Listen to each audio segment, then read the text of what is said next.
అజిత్ గారు ఉన్నారండి. అజిత్ గారు, వంశీ గారు, గుడ్ ఈవినింగ్. గుడ్ ఈవినింగ్ అండి. ఏంటండి మొత్తానికి వాలంటీర్లు వాళ్ళ విధులు వాళ్ళ వ్యవహారాలు సరే, ఇది ఒక వివాదం సరే, ఏదైనా కానీ పెన్షన్ చుట్టూతా రాజకీయ కుట్ర, రాజకీయ క్రీడ, ఎన్నికల కుట్ర ఏంటి, ఎలా చూడాలి, ఏం అర్థం చేసుకోవాలి? వంశీ గారు, అంటే ఒకటి ఇది సిటిజన్స్ ఫర్ డెమోక్రసీ. అందులో ఇప్పుడు నిమ్మగడ్డ రమేష్ గారే కాదు, ఎంతోమంది మాజీ ఐఏఎస్లు కానీ మిగిలిన మాజీ జడ్జెస్ కానీ అందరూ కూడా ఉన్నారు. వాళ్ళు హైకోర్టుకి వెళ్ళారు వంశీ గారు, పెన్షన్స్కి సంబంధించి కాదు, హైకోర్టులో ఒక పిటిషన్ దాఖలు చేశారు. ఇది దాదాపు జరిగి కూడా ఒక నెల రోజులు అవుతుంది. వాలంటీర్స్ మొత్తం కూడా అధికార పార్టీతోటి ఎన్నికల్లో ప్రచారం చేయడము, అదేవిధంగా అధికార పార్టీ ఎమ్మెల్యేలతో పాటు వాళ్ళు తిరగడము, ఇది వాలంటీర్ వ్యవస్థ అనేది పూర్తిగా అధికార పార్టీతోటి వాళ్ళు ప్రచారాలు అన్నీ చేస్తున్నారు. కాబట్టి వాళ్ళ ద్వారా ఏదైనా అంటే ఈ డబ్బులు నేరుగా క్యాష్ జనాలకు ఇచ్చే అంశాలు వాళ్ళ ద్వారా ఇవ్వడం ద్వారా అది వేరే మెసేజ్ వెళ్తుందేమోనని చెప్పి వాళ్ళు హైకోర్టులో పిటిషన్ దాఖలు చేశారు వంశీ గారు. అంటే సాయిరెడ్డి గారు అన్నట్లుగా ఈవెన్ ఎలక్షన్ కమిషన్కి కూడా నిమ్మగడ్డ రమేష్ గారు ఎలక్షన్ కమిషన్లో ఏం కంప్లైంట్ చేయలేదు. వాళ్ళందరూ కూడా సిటిజన్ ఫర్ డెమోక్రసీ హైకోర్టులో పిటిషన్ దాఖలు చేసిన నేపథ్యంలో ఎలక్షన్ కమిషన్ వాలంటీర్స్ ద్వారా పెన్షన్ కనుక పంపిస్తే ఇది ఒకవేళ కోర్టులో అంశం ఉంది కాబట్టి దీనివల్ల, ఎందుకంటే మనం ఇంతకుముందు కూడా చూసాం వరుసగా ఈ ఎలక్షన్స్ ప్రచారాలు, దానివల్ల ఎలక్షన్ ప్రచారాల్లో లేదంటే సిద్ధం సభల్లో డైరెక్ట్గా పాల్గొన్న వాలంటీర్లు అందరి మీద చర్యలు తీసుకున్నది, ఇదంతా చూసిన నేపథ్యంలోనే అటు ఎలక్షన్ కమిషన్ వాళ్ళకి ఇవ్వడం ద్వారా విమర్శల పాలవుతామేమో, ఇప్పటికే అనేక విమర్శలు వస్తున్నాయని చెప్పి వాలంటీర్స్ ద్వారా పెన్షన్ ఇవ్వకూడదు అని మాత్రమే చెప్పారు వంశీ గారు.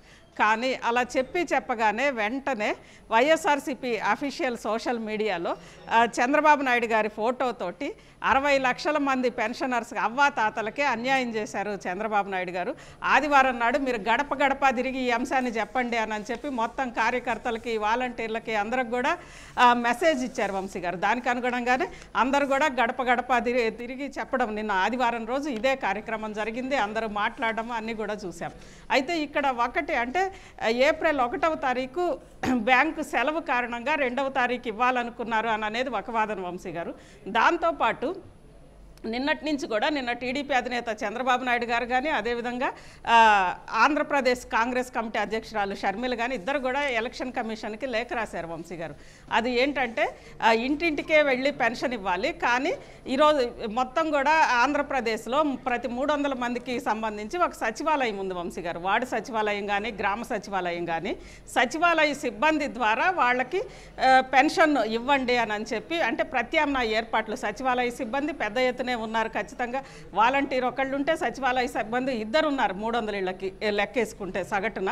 వాళ్ళ ద్వారా పెన్షన్స్ ఇవ్వాలి అని చెప్పి ఇచ్చే విధంగా ఆదేశాలు జారీ చేయండి అని నిన్ననే చంద్రబాబు నాయుడు గారు, అదేవిధంగా వైఎస్ షర్మిల గారు వీళ్ళందరూ కూడా లేఖలు రాశారు. దాంతోపాటు యాక్చువల్గా ఎలక్షన్ కమిషన్ ఇంటింటికి వాలంటీర్స్ పెన్షన్ ఇచ్చే బదులుగా సచివాలయంలోనే ఒక కౌంటర్ ఏర్పాటు చేసి ఒక ఆధార్ కార్డు, అదేవిధంగా ఆధార్ కార్డు తీసుకొని వస్తే వెంటనే 20 నిమిషాల లోపలే వాళ్ళకి పెన్షన్ అందించే విధంగా చర్యలు తీసుకోవాలన్న తర్వాత ఈ లేఖలు వచ్చిన తర్వాత మొత్తం కూడా ఈరోజు ఉదయం టీడీపీ శ్రేణులు అందరూ కూడా సచివాలయానికి వెళ్ళి, ఆంధ్రప్రదేశ్ సెక్రటేరియట్కి వెళ్ళి సిఎస్ను కలిసి ఇంటింటికి పెన్షన్ పంపిణీ చేయాల్సిందే, ఇంటింటికి వెళ్ళాలి. అది గారు చెప్పండి. సిఎస్ చీఫ్ సెక్రటరీ లోపం కదా పంపిణీ చేయకపోవటం, మరి ఆయన మీద చర్యలు తీసుకోవాలి కదా. మరి ఇటువంటి క్యాంపెయిన్ జరిగి ఎన్నికల సందర్భంలో ఒక పార్టీకి డ్యామేజ్ చేసే విధంగా వ్యవహరిస్తూ ఉంటే, ప్రచారం చేస్తూ ఉంటే దాన్ని ఆయన కట్టడి చేసి అసలు ఉన్నటువంటి వాస్తవాన్ని చెప్పాలి కదా. ఎందుకు చేయట్లేదు జవహర్ రెడ్డి గారు? ఆ తర్వాత ఈరోజు ఉదయం ఇటు టీడీపీ వాళ్ళందరూ కూడా వెళ్ళి అక్కడికి వెళ్ళి చీఫ్ సెక్రటరీని కోరిన తర్వాత కలెక్టర్స్ అందరితోటి కూడా ఒక సమావేశం ఏర్పాటు చేస్తే కలెక్టర్స్ అందరూ కూడా ఇదే అన్నారంట వంశీ గారు. సచివాలయ సిబ్బంది ఉన్నారు, మిగిలిన యంత్రాంగం ఉంది, వాళ్ళ ద్వారా ఇంటికి పంపించవచ్చు, ఇది పెద్ద కష్టం కాదు అని చెప్పి అందరూ కూడా, ఎందుకంటే ఏ జిల్లాకు ఆ జిల్లా వాళ్ళందరూ కూడా చీఫ్ సెక్రటరీకి అదే చెప్పారంట. మరి ఎందుకు అది ఆగిందో, కలెక్టర్స్ అందరూ కూడా ఇంటింటికి పంపిణీ చేయొచ్చు, ఆ సరిపడా యంత్రాంగం మా దగ్గర ఉంది అని చెప్పిన తర్వాత కూడా కూడా ఎందుకు అది ఆగింది అని అనేది ఇప్పుడు అర్థం కావట్లేదు వంశీ గారు.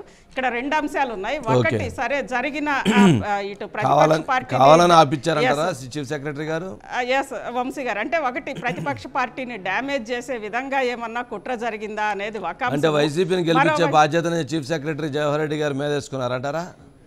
అది అలాంటి కుట్ర జరిగి ఉంటుందేమోనన్న అనుమానాలు బాగా వస్తున్నాయి వంశీ గారు. ఎందుకంటే విష్ణుకుమార్ రాజు గారు ఇలాంటి వాళ్ళందరూ కంప్లైంట్ చేశారు ఇదే అంశాన్ని.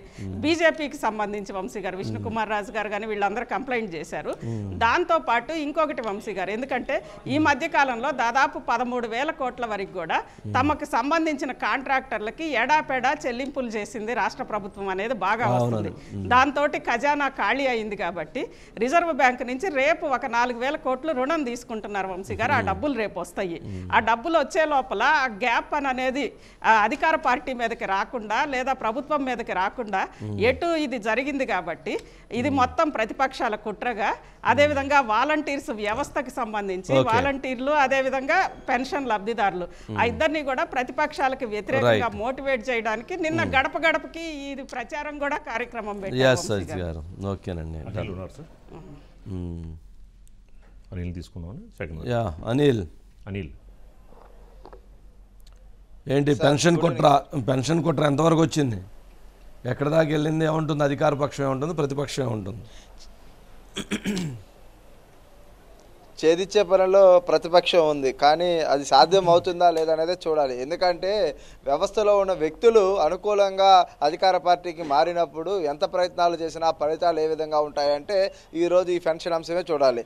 ఇదే పరిస్థితి కనుక జగన్మోహన్ రెడ్డి గారి వైపు నుంచి కనుక వచ్చిండుంటే ఇప్పుడున్న అధికార వ్యవస్థలో ఉన్నటువంటి యంత్రాంగం ఆగమేఘాల మీద నడిపేవాళ్ళు. వాస్తవానికి ఈసీకి పూర్తి సర్వాధికారాలు ఉన్నా ఆ దిశగా అడుగులు ముందుకు పడకపోవడానికి కారణం ఏంటంటే 2 అడుగులు ముందుకి 8 అడుగులు వెనక్కి అన్నట్టు అంశం ఉండటమే. ఏదైతే ఉందో పెన్షన్ విధానం పైన వాలంటరీ వ్యవస్థను దూరంగా ఉంచాలని మాత్రమే కేంద్ర ఎన్నికల సంఘం ప్రభుత్వాన్ని ఆదేశించింది. అయితే ప్రత్యామ్నాయ మార్గాలు చేసుకోవడానికి కొంత సమయం కూడా ఉన్నప్పటికీ ఆ రకమైన చర్యలు జరగల. ఒకటి. రెండవది, రాష్ట్ర ఖజానా ప్రస్తుతం ఖాళీ అయిపోయింది. ఇది ఎప్పుడు బయటపడుతుందంటే ఇప్పుడున్న అధికార వ్యవస్థ ఏది కూడా ఈ గణాంకాలు బయటకు చెప్పదు. మళ్ళీ కొత్త ప్రభుత్వం వస్తేనో లేకపోతే లోపల నుంచి ఏదైనా బలమైన లీక్ బయటకు వస్తే తప్ప అది అధికారిక పూర్వకంగా బయటపడే అవకాశం లేదు. ఈ కారణంతోనే తమ వ్యవహారాన్ని చక్కదిద్దుకునే ప్రయత్నం అధికార పార్టీ నేతలు చేస్తారు. నాడు గొడ్డల పోటు ఎంత నిజమో నేడు పెన్షన్ పోటు కూడా అంతే నిజమనే చెప్పే పరిస్థితి అయితే ప్రతిపక్ష పార్టీ నుంచి కనిపిస్తా ఉంది. వాళ్ళు చెప్పింది ఏమిటి అయ్యా, ఈసీకి ఫిర్యాదు చేసిందంటే అధికార పార్టీకి పూర్తి స్థాయిలో అనుకూలంగా వాలంటీర్లు పనిచేస్తా ఉన్నారు. ప్రజల జీతాలతో వాళ్ళు ముందుకు వెళ్తా ప్రభుత్వానికి పని చేయకుండా ఒక పార్టీకి పనిచేస్తున్నారు కాబట్టి ఖచ్చితంగా వారిని దూరంగా ఉంచి పారదర్శకంగా ఎన్నికల నిర్వహణతో పాటు పేద ప్రజలకు న్యాయం చేయమని ఒక విజ్ఞప్తి చేశారు. కానీ ఇక్కడ ఏదైతే ఉందో వ్యవస్థలు నడిపించే వ్యక్తులు వారి యొక్క ఆలోచనకు తగ్గట్టే మొత్తం అంశం కూడా క్షేత్రస్థాయిలో నడుస్తూ ఉంది. టీడీపీ నేతలు అయితే ఫిర్యాదు చేస్తూ ఉన్నారు ఈసీకి జరుగుతున్న పరిణామాలపైన. మరొక వైపు చంద్రబాబు పదే చెప్తా ఉన్నారు. ఇప్పుడు టీడీపీ కూడా ఒక కొత్త అంశాన్ని తీసుకుంటారు. చంద్రబాబు నాయుడు ప్రభుత్వం 3,000 పెన్షన్ ఈరోజు చంద్రబాబు నాయుడు గారు ఇచ్చినటువంటి 2 వరాలు 3,000ది 4,000 రూపాయలు పెన్షన్ చేస్తామని, వాలంటీర్లు యథాతథంగా ఎవరైతే న్యూట్రల్గా ఉన్నటువంటి వాళ్ళని కొనసాగించి వాళ్ళ త్రూ పెన్షన్ పంపిస్తామని, అంటే వాలంటీర్ వ్యవస్థను కొనసాగిస్తా అని చెప్పినట్టేనా చంద్రబాబు నాయుడు గారు? ఖచ్చితంగా సార్. ఈ మాట ఈరోజు కాదు, ఎప్పటి నుంచో తెలుగుదేశం చెప్తా ఉంది. ప్రజలకు ఉపయోగపడే ఏ అంశాన్ని ఇప్పుడున్న ప్రభుత్వం గత ప్రభుత్వ నిర్ణయాన్ని వ్యతిరేకించినట్టు మేము వ్యతిరేకించాం. ఖచ్చితంగా ప్రజలకు ఉపయోగకరమైన అంశాన్ని పాటిస్తాము. వాలంటరీ వ్యవస్థ విషయంలో ప్రభుత్వం ఇప్పుడున్న పాలకులు ఒక నిర్ణయం చేశారు. దానిలో మంచి చెడు ఆలోచించి వ్యవస్థను రద్దు చేయం, వ్యక్తుల్లో కొందరిని మారుస్తామని మాత్రమే చెప్పారు. అంటే వాలంటీర్లు అధికార పార్టీకి అనుకూలంగా ఉన్న వ్యక్తుల పైన చర్యలు ఉంటాయేమో కానీ ఆ వ్యవస్థ పైన చర్యలు ఉండవు అనేది 2 ఏళ్లుగా చంద్రబాబు చెప్తా ఉన్నారు. ఇంకొక చిన్న విషయం సార్, ఇక్కడ ఇప్పుడున్న పరిస్థితుల్లో జరుగుతున్న తెలుగుదేశం పార్టీ అనుబంధ కూటమిపైన జరుగుతున్న దుష్ప్రచారం కావచ్చు, కుట్రకు ఇందాకే చెప్పాం గొడ్డలి పోటు ఎంత నిజమో పెన్షన్ పోటు అంతే నిజం ఈరోజు. అయితే ఈ అంశానికి సంబంధించి చంద్రబాబు ఒక నిర్ణయం తీసుకున్నట్లు కూడా తెలుస్తా ఉంది. ఏదైతే ఉంది పెన్షన్ విషయంలో ప్రజలకు పేదలకు జరుగుతున్న నష్టం పైన అవసరమైతే తెలుగుదేశం ప్రభుత్వం అధికారంలోకి కూడా వచ్చిన రోజే తొలి రోజే మొదటి సంతకంతో ఇప్పుడు ఆగిపోతున్న 2 నెలల పెన్షన్ 4,000 రూపాయల చొప్పున 8,000 ఇవ్వాలనే ఒక ఆలోచనకి వాళ్ళు వస్తున్నట్లు తెలుస్తా ఉంది. దీని మీద అధికారిక ప్రకటన కూడా చేసే అవకాశం ఉందంటున్నారు. ఎందుకంటే రాజకీయంగా ఎదురు ఎదుర్కోలేక వ్యవస్థలను మేనేజ్ చేసి కుట్రలు జరుగుతున్నప్పుడు వాటిని ప్రజలకు వివరించే ప్రయత్నంగా తన ఆలోచనగా ఇది చంద్రబాబు చేస్తారనేది కూడా ఒక చర్చ జరుగుతూ ఉంది. Okay right.